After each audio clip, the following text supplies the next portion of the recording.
Masa sih seorang YouTuber bisa mengajukan konten sebagai jaminan agunan? PP nomor 24 tahun 2022 kemarin itu memang ada satu ketentuan mengenai skema pembiayaan berbasis kekayaan intelektual, yang mana di sanalah kemudian yang memungkinkan Haki sebagai jaminan. Kok bisa konten sebagai jaminan agunan seperti itu? Karena konten dilindungi dengan hak cipta.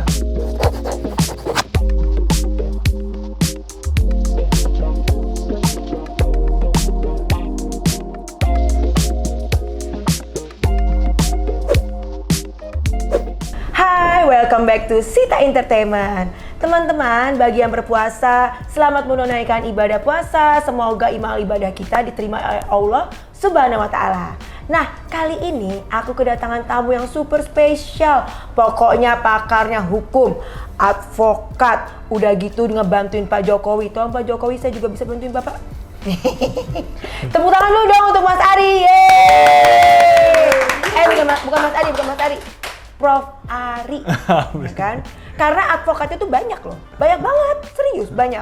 Lulusan hukum banyak, tapi yang jago di bidang ini nggak semua.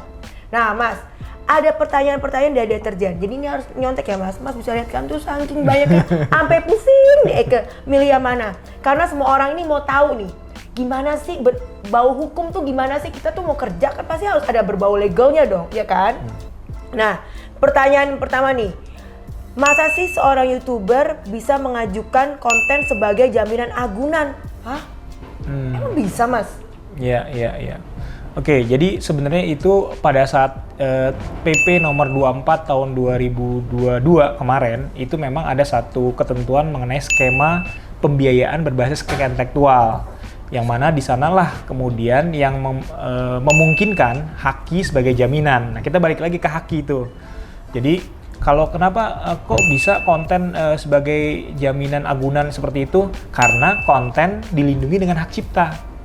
Nah, jadi konten tadi yang ada di YouTube itu kan, konten-konten itu kan biasanya ada AdSense-nya.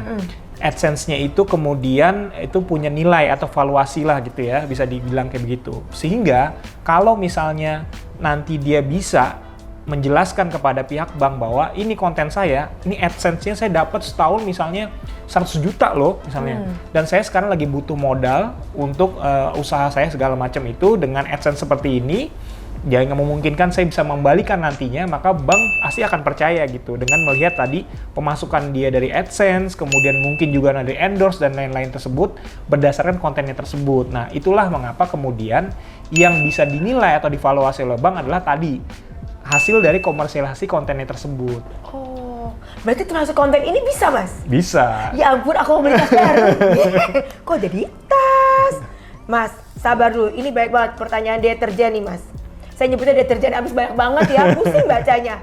Secara ekran kan gaptek. Tiap hari baca DM, ya ampun, semuanya tuh mau pertanyaan. Jadi saya pernah lempar nih, Mas. Oke. Lempar di salah satu akun saya, kan akun banyak tuh ada yang toko hijau, apa boleh, ini sebelum main boleh ya. Toko Instagram itu boleh ya, salah satu Instagram atau ada TikTok juga. Terus saya taruh, kalau ngebahas soal Haki gimana sih? Yang ada DM banyak. Bayar ya, emang ada konsultasi gratis. Nah, terus ada lagi nih, Mas. Boleh dong dijelasin para musisi nih, misalnya para musisi dan pekerja seni, itu apakah mereka bisa memiliki memiliki badan hukum gitu loh, Mas? Bisa dilindungi badan hukum? Sebenarnya musisi itu kan kalau memang musisi sebagai pencarian nafkah gitu, mereka harus dianggap sebagai pengusaha gitu. Nah, di sanalah kemudian pada akhirnya menurut saya ketika musisi ini memang mau profesional sebagai pengusaha, maka dia harus menjalankan prinsip-prinsip usahawan tadi, yaitu tadi dari mulai TBM tadi gitu, dari tulis perjanjian bentuknya, kalau perlu dia punya manajemen sendiri gitu kan, PT manajemen sendiri yang mengelola dirinya sendiri gitu, dan juga semua aset-aset Hakinya juga harus dilindungi. Contohnya bagaimana implementasinya? Dia harus mendaftarkan lagu-lagunya dia gitu ke LMK, Lembaga Manajemen Kolektif. Lembaga Manajemen Kolektif, itu khusus untuk lagu? Khusus untuk lagu. Supaya kalau lagunya diperdengarkan di kafe, di restoran, di hotel, dan lain-lain itu bisa dipungut royaltinya dan dikasih ke dia. Gitu, makanya dia harus jadi anggota LMK. Harus? Harus. Kalau gitu besok saya buat lagu. Jadi biarpun diputer misalnya, mohon maaf ini Mas, Yeah. di warung kecil, Iya. tapi terus menerus itu dia bisa dapat kekuatan apa? Bisa, royalti tadi, royalti. Betul. Asal dia mendaftarkan lagunya tadi gitu, lagu ciptaannya dia ke lembaga manajemen kolektif. Pantes namanya. buat Justin Bieber kayak bener ya. betul. Tapi salah satunya yang menurut saya sudah menjalankan itu ya, salah satunya menurut saya adalah Ahmad Dhani ya Mas, betul ya Mas? Ya, Ahmad Dhani, kemudian ya Iwan Fals, kemudian lain-lain itu Padi, Dewa dan lain-lain itu. Mereka sudah ya, besar ya, mereka sudah besar dan sudah punya manajemen gitu. Iya, Jadi betul. Karya mereka tuh nggak sia-sia gitu ya Mas, nggak bisa benar. dicomot gitu aja ya. Betul. Gitu. Termasuk Sita Entertainment, bisa kan dicomot ya bisa aja. Nggak bisa dicomot ya, karena sekarang sudah berbadan hukum loh kawan-kawan. Cie. Terus ada lagi nih pertanyaan Mas. Oh iya, waktu itu sempat heboh saling klaim dan mendahulukan klaim. Misalnya waktu itu yang sempat viral terkait Citayam Fashion Week Mas. Oh, oke. Tanggapan Mas dari sisi hukum gimana Mas? Kan ada Iya. tuh yang Citayam itu Fashion Week itu loh Mas. Ya. Mereka kan rebutan tuh ya, itu kenapa sih Mas? Sebenarnya kan masalahnya muncul ketika pada saat itu perusahaannya Baim Wong mendaftarkan Citayam Fashion Week kan. Waktu itu masalahnya tuh kayak begitu sebenarnya. Padahal sebelumnya itu Citayam Fashion Week kan jadi semacam gerakan anak muda untuk fashion di jalanan sebenarnya gitu. Tapi kemudian Baim Wong muncul untuk mendaftarkan mereknya Citayam Fashion Week tersebut karena alasan dia adalah dia ingin membantu anak-anak muda yang tadi gerakan di jalanan ini untuk supaya naik kelas. Jadi maksudnya bukan sekedar iseng-iseng doang jalan di jalanan itu, tapi mereka akan mendapatkan manfaat ekonomi dari situ. Nah, niat baiknya seperti itu yang saya tangkap dari Baim Wong. Cuma orang-orang melihatnya bahwa wah Baim Wong mau menunggang kepopuleran Citayam Fashion Week pada saat itu gitu kan. Nah, padahal menurut saya ketika Baim Wong mau mendaftarkan merek Citayam Fashion Week itu hak dia. Karena pendaftaran merek itu adalah first to file. Siapa yang mendaftarkan duluan, nggak peduli dia udah melakukan usaha apa belum segala macam, nggak peduli. Yang penting siapa yang duluan, itu yang akan diproses di DJKI namanya, Direktorat Jenderal Kekayaan Intelektual. DJKI. Iya. Tuh, teman-teman, berarti siapa yang ngedaftarin, daftar Duluan, duluan, iya. dia duluan, Dia itu akan bisa diproses daftar ke DJKI. DJKI, tuh Iya. kan. Kita orang awam tuh nggak akan tahu soalnya.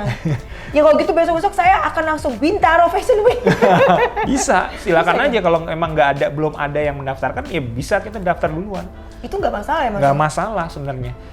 Tentang nantinya diterima atau tidak oleh DJKI, nah ini kan proses namanya gitu kan. Tapi yang apakah dia boleh mendaftar apa enggak, silahkan aja gitu kalau mendaftar. Tapi nanti diproses, memang ada pemeriksaan substantif untuk melihat ini ada yang sama apa enggak ya, ada yang sudah terdaftar duluan apa enggak ya. Karena kalau misalnya dia daftar merek, lalu kemudian sudah ada yang terdaftar lebih dahulu, nah ini nggak bisa, pasti ditolak gitu maksudnya. Oke. Nah seperti itu. Oh, sebenarnya. pantas kemarin tuh heboh-heboh itu karena sebenarnya siapa duluan yang ngedaftar Iya, di betul. DJKI itu kan. Kalau orang awam kayak saya pasti salah nyebutin ya DJKI. Jadi kalau teman-teman yang pengen nih, oh kayak belum ada nih trennya misalnya Depok Fashion Week gitu ya, atau Bintaro Fashion Week, nah silakan monggo ke DJKI, betul ya Mas ya. Mas, terima kasih banyak loh. Ini benar-benar informasi yang sangat berguna dan semoga di bulan yang berkah ini informasi dari Mas ini makin berkah buat Mas, buat kita semua. Amin. Terima kasih banyak ya Mas ya. Sama. Terima kasih semuanya dan jangan lupa ya di komen, like dan subscribe. Thank you.